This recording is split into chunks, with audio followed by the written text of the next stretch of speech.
வணக்கம். நான் டாக்டர் வில்லியப்பன். தொழில் முனைவோருக்கான ஆலோசகராக இருக்கிறேன். ஜிஎஸ்டி கன்சல்டண்ட்டாகவும் இருக்கிறேன். ஒரு 30 ஆண்டு கால அனுபவம் இந்த துறையில் இருக்குது. பொதுவாக புதுசாக தொழில் தொடங்கணும் அப்படின்னு ஆசைப்படுறவங்க முக்கியமாக தெரிஞ்சிக்க வேண்டிய விஷயங்கள், அந்த தொழில் சார்ந்த சட்டங்கள் என்ன இருக்குங்கிறது தெரியணும். ஏன்னா ஒரு தொழில் தொடங்குறதுக்கு முன்னாடி அந்த சட்ட திட்டங்களுக்கு உட்பட்டு தான் நம்ம தொழிலை தொடங்கணும், நடத்தணும், கொண்டு போகணும். அப்படி இருக்கிறப்ப அந்த சட்டங்களே தெரியாமல் இருக்கிறது மிக தவறான விஷயம். பேசிக்காக என்னென்ன சட்டங்கள் தெரிஞ்சுக்கணும் அப்படின்னு பார்த்தீங்கன்னா, முதல்ல எம்எஸ்எம்இ ஆக்ட். எம்எஸ்எம்இனா நீங்கள் உங்கள் நிறுவனம் அதில் எவ்வளோ முதலீடு செய்யுதுங்கிறத பொறுத்து நீங்கள் மைக்ரோவா, அதாவது குறுந்தொழிலா, சிறு தொழிலா, நடுத்தர தொழிலா, பெரிய தொழிலான்னு வகையறை பண்ணுறாங்க. அந்த எம்எஸ்எம்இ கீழே நீங்கள் உதயம்னு சொல்லிட்டு ஒரு சர்டிஃபிகேட், அதுதான் தொழிலுக்கான முதல் சர்டிஃபிகேட். அந்த உதயம் சர்டிஃபிகேட் ரெஜிஸ்ட்ரேஷன் நீங்கள் பண்ணணும். அந்த உதயம் ரெஜிஸ்ட்ரேஷன் எடுத்தால் தான் நீங்கள் வங்கி கணக்கு ஓப்பன் பண்ண முடியும். அதுக்கு அடுத்தது ரெண்டாவது செய்ய வேண்டியது பொதுவாக எல்லாருக்கும் தேவையானது ஜிஎஸ்டி ரெஜிஸ்ட்ரேஷன். ஜிஎஸ்டி ரெஜிஸ்ட்ரேஷனில் என்ன சொல்லியிருக்காங்க அப்படின்னா, ஒரு பொருள் வாங்கி விற்கிறதா இருந்தால், அதாவது ட்ரேடிங் பண்ணுறதா இருந்தால், பொருள் ட்ரேடிங் பண்ணுறதா இருந்தால் 40 லட்சம் ரூபாய்க்கு மேலே ட்ரேடிங் பண்ணுறப்ப அந்த ரெஜிஸ்ட்ரேஷன் எடுத்தால் போதும்னு சொல்லியிருக்காங்க. நம்ம உடனே இன்றைக்கி ஆரம்பிக்கிற தொழில் இன்றைக்கே ரெஜிஸ்ட்ரேஷன் பண்ணணுங்கிற அவசியம் இல்லை.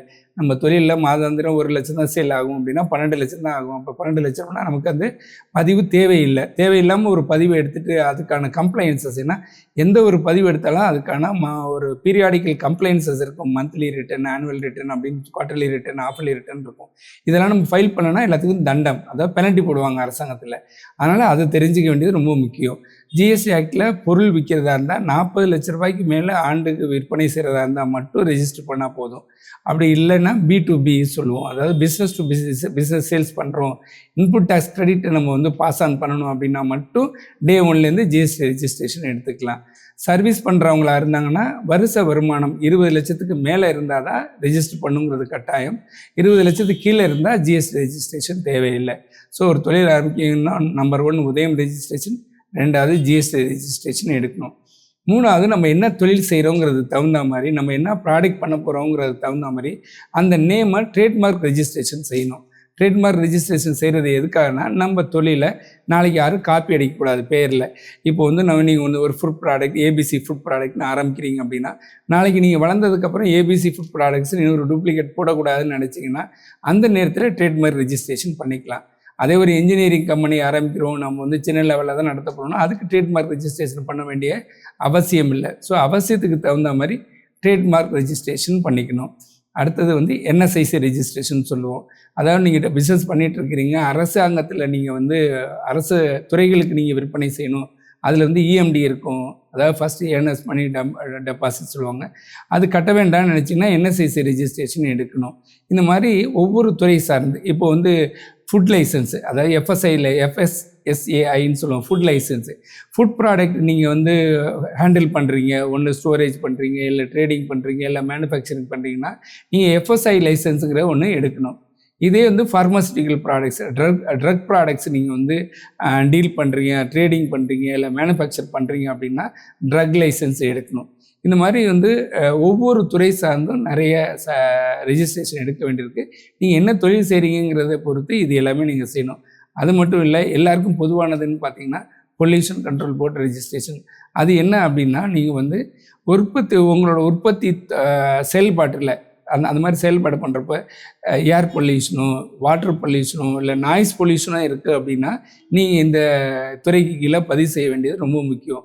கெமிக்கல் இண்டஸ்ட்ரீஸ், ஹசார்டஸ் இண்டஸ்ட்ரீஸ் பண்ணுறீங்கன்னா அது கட்டாயம் தொழில் ஆரம்பிக்கிறதுக்கு முன்னாடியே ரெஜிஸ்டர் பண்ணணும்.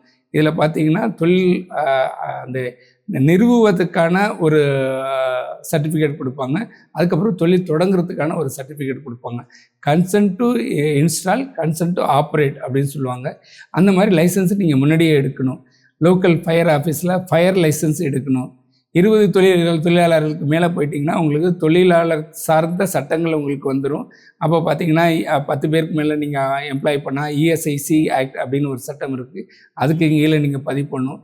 அதே 20 நபர்களுக்கு மேலே வேலைக்கு நீங்கள் வச்சுட்டிங்கன்னா எம்ப்ளாயீஸ் ப்ராவிடென்ட் ஃபண்டுன்னு ஒரு சட்டம் இருக்குது. அந்த திட்டத்துக்கு கீழே, அந்த ஆர்கனைசேஷன் கீழே நீங்கள் பதிவு பண்ண வேண்டியது ரொம்ப அவசியமாயிடுது.